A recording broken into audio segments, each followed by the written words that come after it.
কিন্তু বাংলাদেশের মানুষ, যেটা লক্ষণীয় বিষয়, বাংলাদেশ মানুষ ক্রিকেট থেকে মুখ ফিরিয়ে ফুটবলের প্রতি মানুষের ভালোবাসা প্রকাশ করছে। বিশেষ করে হামজা চৌধুরী, বাংলাদেশ ফুটবলের সুপারস্টার, বাংলাদেশের ফুটবলের পোস্টার বয় হামজা চৌধুরী, যিনি ইংলিশ লিগে খেলেন, সেই হামজা চৌধুরী যখন বাংলাদেশ জাতীয় ফুটবল দলে যোগ দিয়েছে, এরপর থেকে এদেশের মানুষ ফুটবলের প্রতি যে উন্মাদনা দেখাচ্ছে, ফুটবলের যে নগদ জাগরণ তৈরি হয়েছে, তা বাংলাদেশে একটি বলতে গেলে বিস্ফোরণ তৈরি হয়েছে ফুটবলের।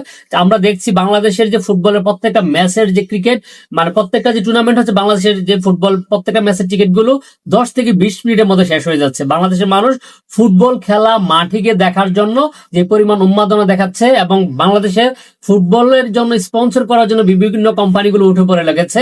তো বাংলাদেশের মানুষের সবচেয়ে বড় বিষয় যেটি, এদেশের মানুষ লাতিন ফুটবলকে অনেক বেশি ভালোবাসে। যখন ফুটবল বিশ্বকাপ আসে, এদেশের মানুষ দুইটা শিবিরে বিভক্ত হয়ে যায়, ব্রাজিল এবং আর্জেন্টিনা। তো বাংলাদেশ ফুটবল ফেডারেশন বাফুফে এদেশের মানুষের ফুটবলের প্রতি যে ভালোবাসা, ব্রাজিল আর্জেন্টিনার প্রতি যে ভালোবাসা, এর প্রতি সম্মান জানিয়ে Latin Bangla super cup football tournament নামে একটি টুর্নামেন্টের আয়োজন করেছে, যা আজ 5 ডিসেম্বর বাংলাদেশের মাটিতে অনুষ্ঠিত হচ্ছে।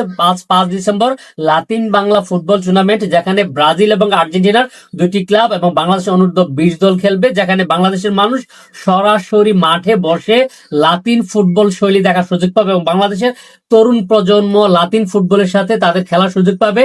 আজ সন্ধ্যা 7টায় বাংলাদেশ ফুটবল দল মানে দক্ষিণ আমেরিকার ফুটবল ব্রাজিলের ফুটবল ক্লাবের সাথে মুখোমুখি হবে, এবং 8ই ডিসেম্বর বাংলাদেশ অনূর্ধ্ব 20 ফুটবল দল আর্জেন্টিনা ফুটবল ক্লাবের মুখোমুখি হবে, এবং 11 ডিসেম্বর টুর্নামেন্টের শেষ ম্যাচে আর্জেন্টিনা এবং ব্রাজিলের দুইটি ফুটবল ক্লাব মুখোমুখি হবে বাংলাদেশের জাতীয় ফুটবল স্টেডিয়ামে।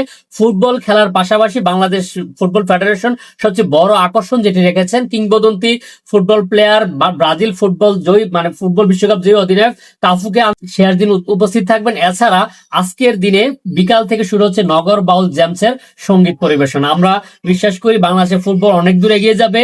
বাংলাদেশের মানুষ যে বিপিএল কে বয়কট করেছে, বিপিএল ধীরে ধীরে তলানিতে চলে যাবে, এবং এদেশের ফুটবল অনেক দূর এগিয়ে যাক, এই প্রত্যাশায় এখানে শেষ করছি। ভিডিওটি শেয়ার করে সকলকে দেখার সুযোগ করে দিবেন। আল্লাহ হাফেজ।